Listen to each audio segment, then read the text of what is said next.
Good morning everyone. Welcome to the lecture of Foundation Engineering. Our today's topic is stability of the cantilever retaining wall. So, cantilever retaining wall is subjected to so many forces.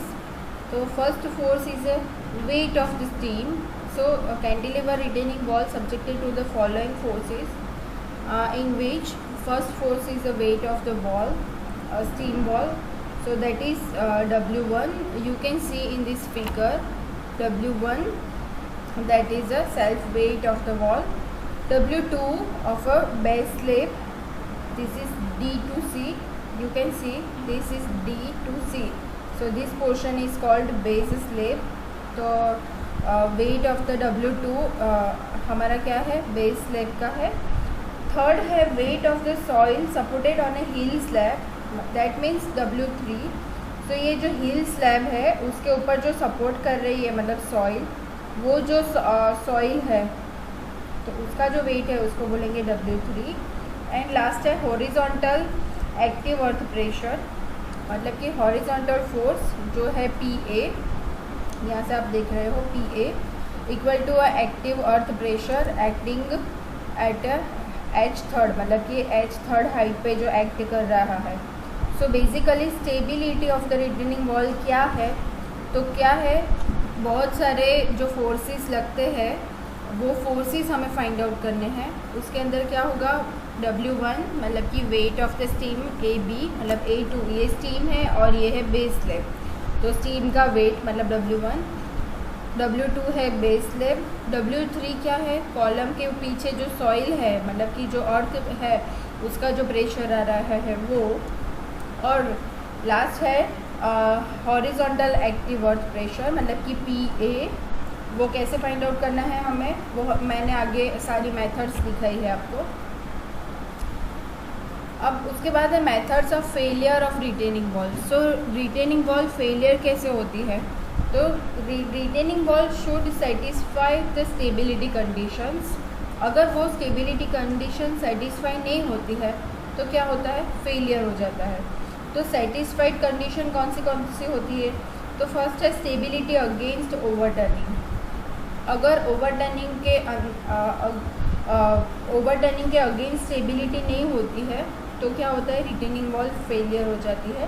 Second है stability against sliding. अगर sliding के against हमारे पास कोई stability नहीं है तो हमारी retaining wall failure हो जाती है. थर्ड है maximum pressure at a base should not exceed safe bearing capacity of the soil.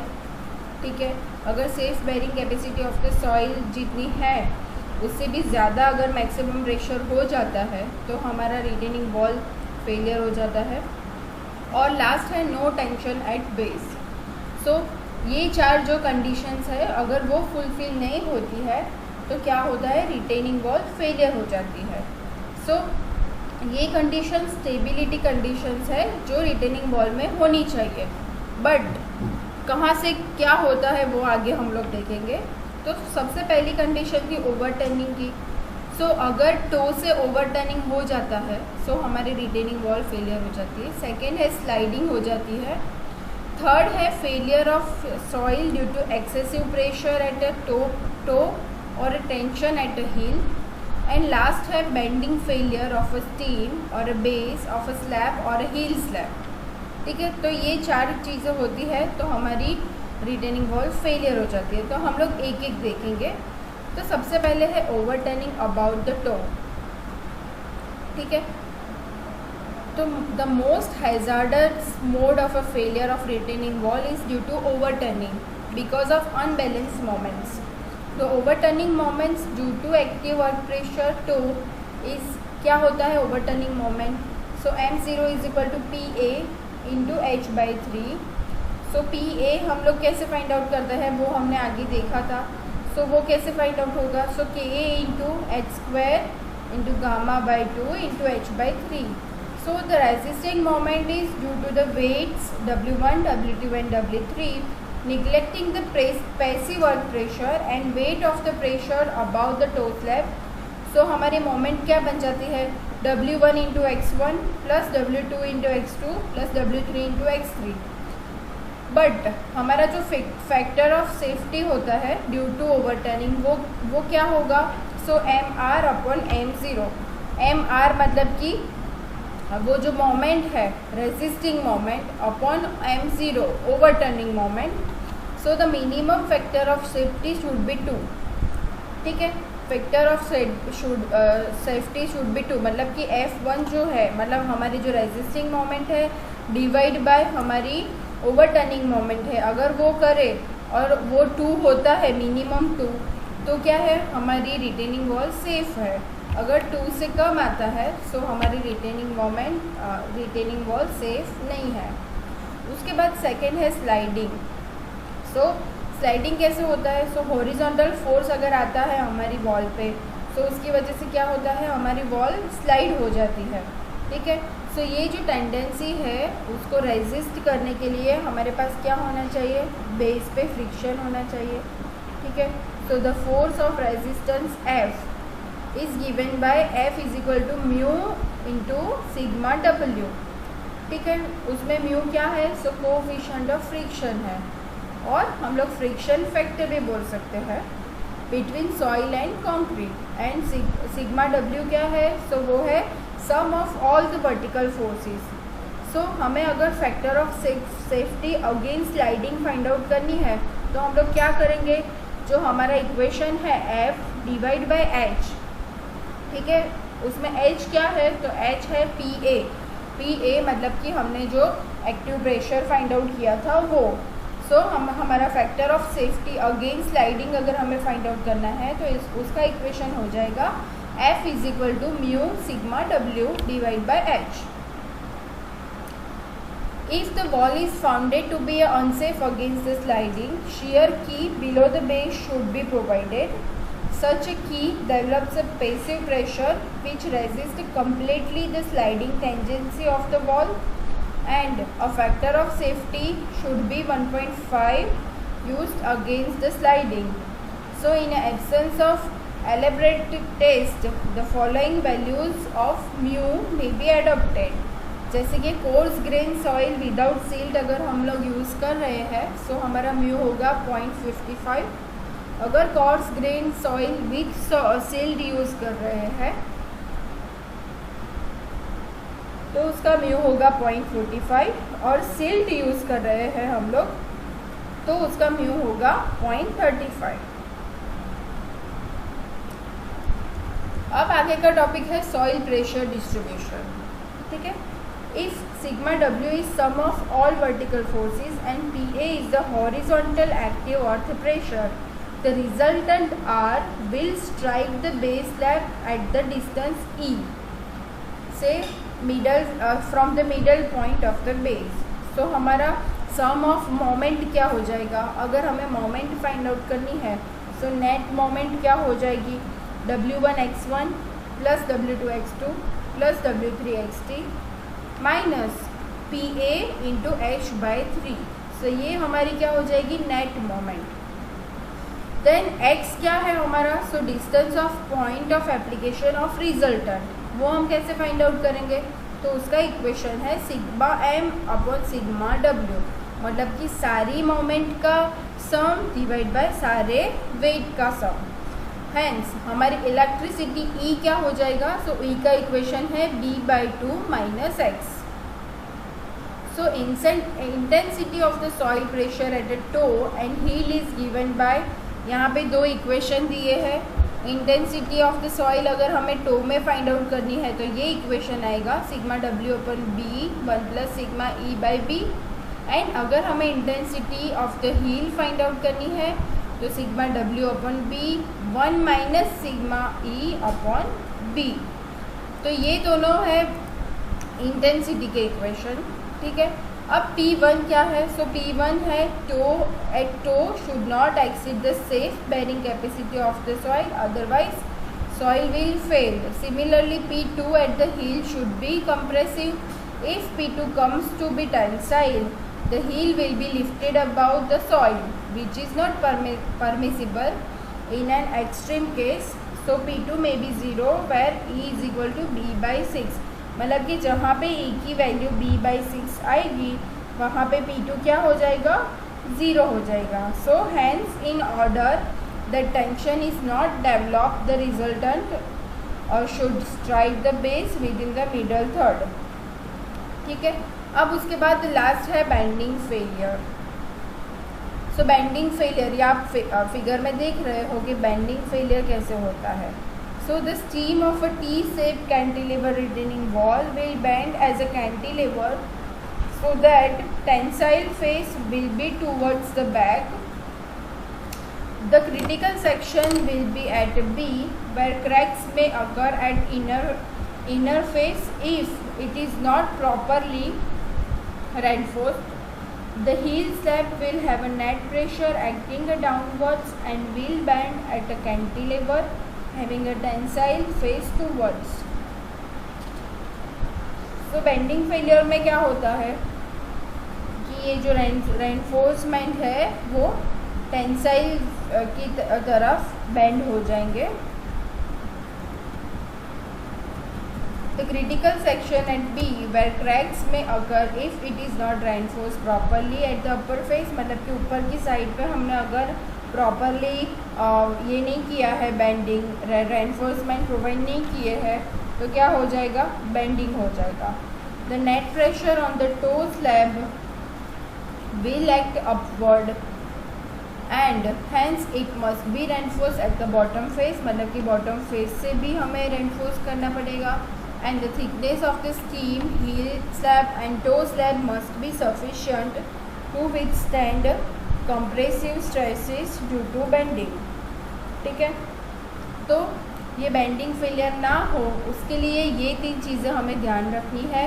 क्या है, सबसे पहला है अपर फेस में जो रेनफोर्समेंट है उसको प्रॉपरली बेंड करना है. सेकंड है बॉटम फेस जो है हमारा स्लैब का, टो स्लैब, उसके अंदर जो रेनफोर्समेंट आते हैं उसको भी हमें प्रॉपर टाई करना है. एंड थर्ड लास्ट है कि उसकी जो thickness of the stem heel slab and toe slab है वो सफिशिएंट होनी चाहिए जो विथस्टैंड हो पाए कंप्रेसिव स्ट्रेस में. तो जो बेंडिंग होता है वो क्यों होता है, क्योंकि कंप्रेसिव स्ट्रेस उसके अंदर ज़्यादा हो जाती है. सो हम लोग जो प्रोवाइड करेंगे thickness of the slab, stem and toe slab वो सफिशिएंट होनी चाहिए. सो ये सारे जो पर्टिकुलर टॉपिक्स है उसको हमें ध्यान रख के हमारी डिज़ाइन करनी है. तो ये लेक्चर में आपको पता चला कि ये जो रिटेनिंग वॉल है उसके अंदर स्टेबिलिटी कंडीशंस होनी चाहिए. और वो स्टेबिलिटी कंडीशंस क्या क्या होनी चाहिए, तो स्टेबिलिटी अगेंस्ट ओवरटर्निंग होना चाहिए, स्टेबिलिटी अगेंस्ट स्लाइडिंग होना चाहिए, and maximum pressure at base should not exceed a safe bearing capacity of the soil. And last है नो टेंशन एज बेस, मतलब कि बेस पे कोई टेंशन नहीं होना चाहिए वरना क्या हो जाएगा, बेंडिंग फेलियर हो जाएगा. और बेंडिंग फेलियर ना हो उसके लिए हमें यही सारी चीज़ें ध्यान रखनी है. अब हम लोग नेक्स्ट लेक्चर में design principle of cantilever retaining wall देखेंगे और उसके अंदर डिफरेंट ये जो इक्वेशंस और वो सब आता है वो हम लोग एग्जाम्पल के साथ साथ कैलकुलेट करेंगे. सो आपको वो इजी रहेगा. Okay, thank you so much everyone.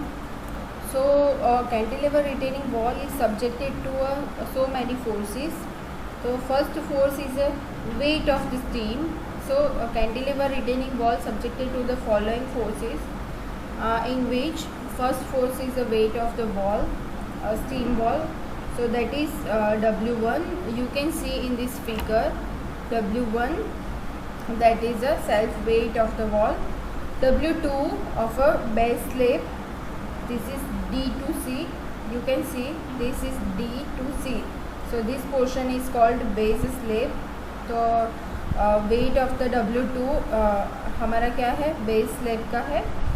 Third है weight of the soil supported on a hill slab, that means W3.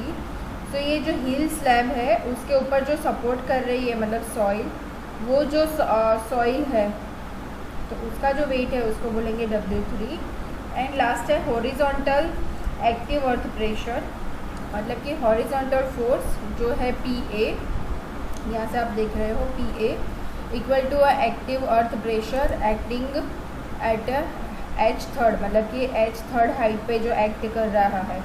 So basically stability of the retaining wall क्या है, तो क्या है, बहुत सारे जो फोर्सेस लगते हैं वो फोर्सेस हमें फाइंड आउट करने हैं। उसके अंदर क्या होगा, W1 मतलब कि weight of the steam AB, मतलब A2 ये स्टीम है और ये है बेस स्लैब, तो स्टीम का वेट मतलब W1, W2 है बेस स्लैब, W3 क्या है, कॉलम के पीछे जो सॉइल है मतलब कि जो अर्थ है उसका जो प्रेशर आ रहा है वो, और लास्ट है हॉरिजॉन्टल एक्टिव अर्थ प्रेशर मतलब कि PA। वो कैसे फाइंड आउट करना है हमें, वो मैंने आगे सारी मेथड्स दिखाई है आपको। अब उसके बाद है methods of failure of retaining wall. So retaining wall failure कैसे होती है, तो retaining wall should satisfy the stability conditions. अगर वो स्टेबिलिटी कंडीशन सेटिस्फाई नहीं होती है तो क्या होता है, फेलियर हो जाता है। तो सेटिस्फाइड कंडीशन कौन सी होती है, तो फर्स्ट है स्टेबिलिटी अगेंस्ट ओवरटर्निंग। अगर ओवरटर्निंग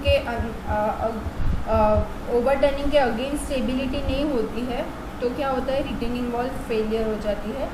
सेकेंड है स्टेबिलिटी अगेंस्ट स्लाइडिंग। अगर स्लाइडिंग के अगेंस्ट हमारे पास कोई स्टेबिलिटी नहीं है तो हमारी रिटेनिंग वॉल फेलियर हो जाती है। थर्ड है maximum pressure at base should not exceed safe bearing capacity of the soil.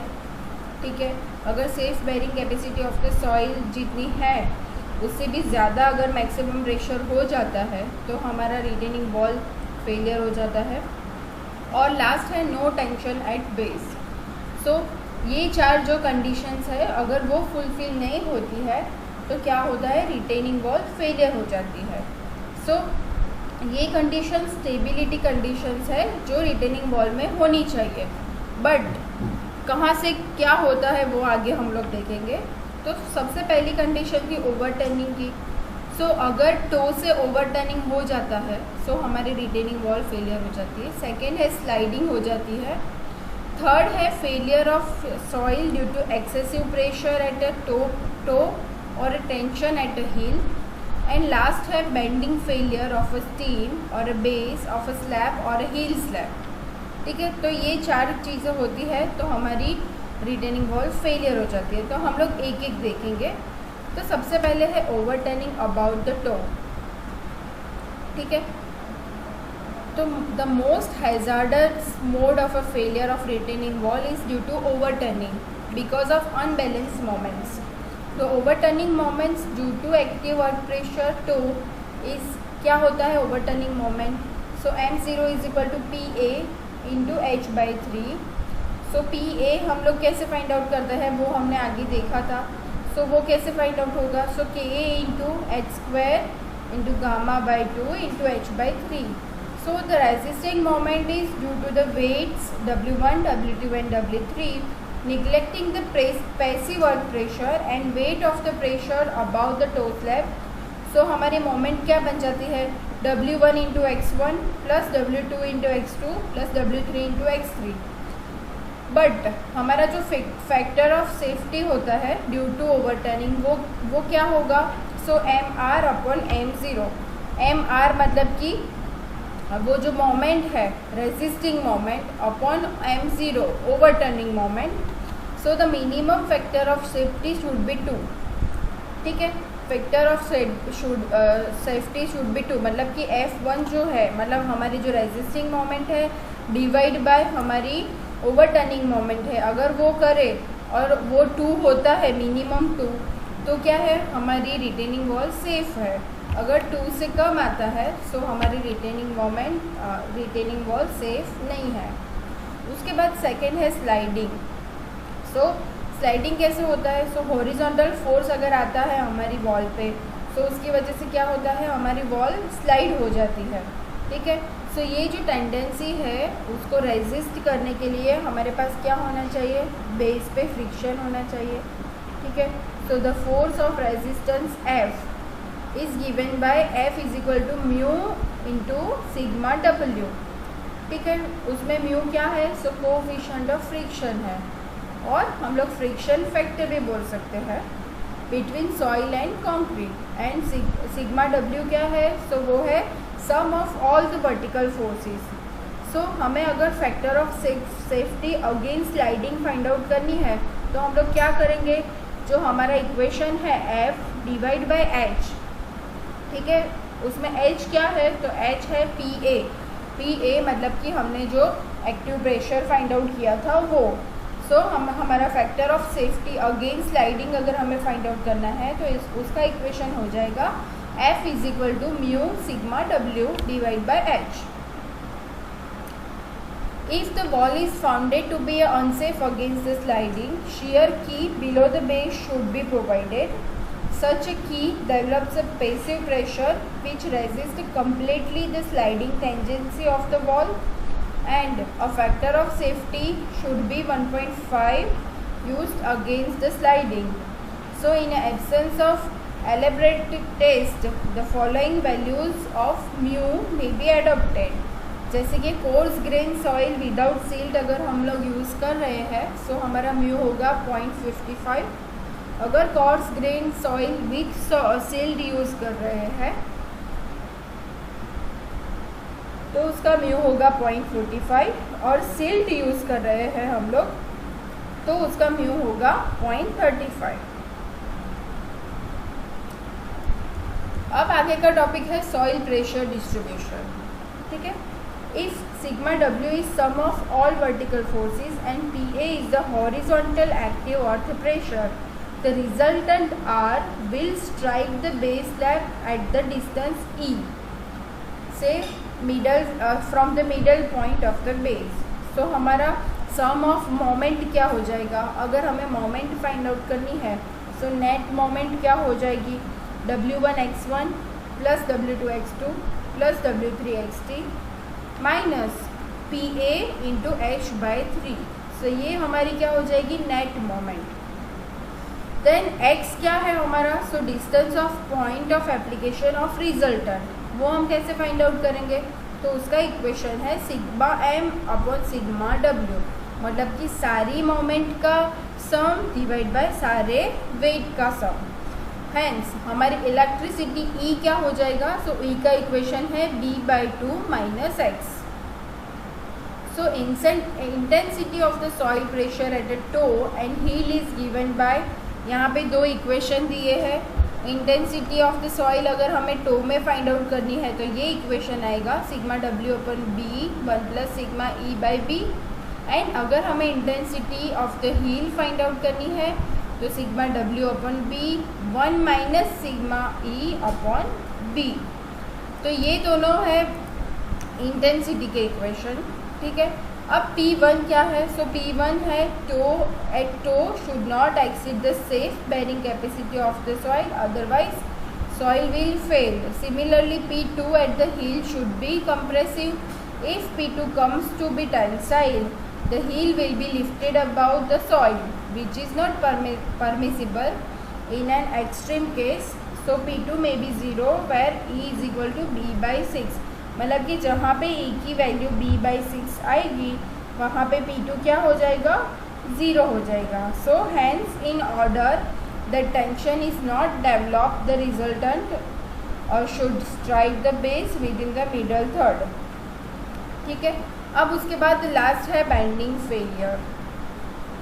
So bending failure ये आप फिगर में देख रहे हो कि बेंडिंग फेलियर कैसे होता है। So the stem of a T shape cantilever retaining wall will bend as a cantilever so that tensile face will be towards the back.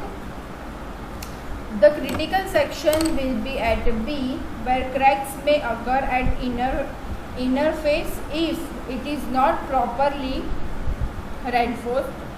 The heel slab will have a net pressure acting downwards and will bend at a cantilever having a tensile face towards.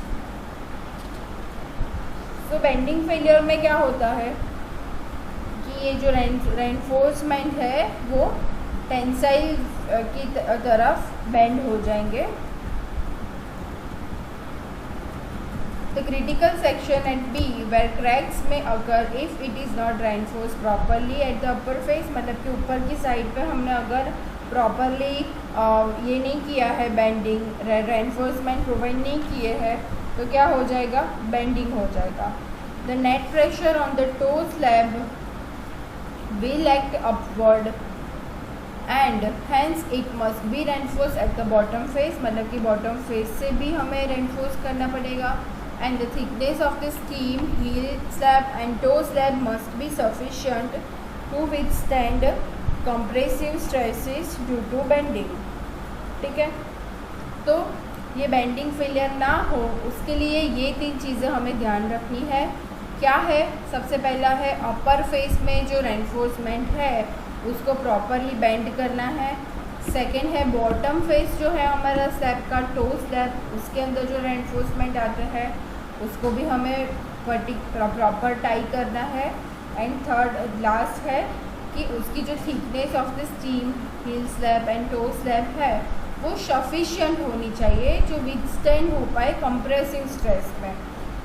तो bending होता है वो क्यों होता है, क्योंकि compressive stress उसके अंदर ज़्यादा हो जाती है।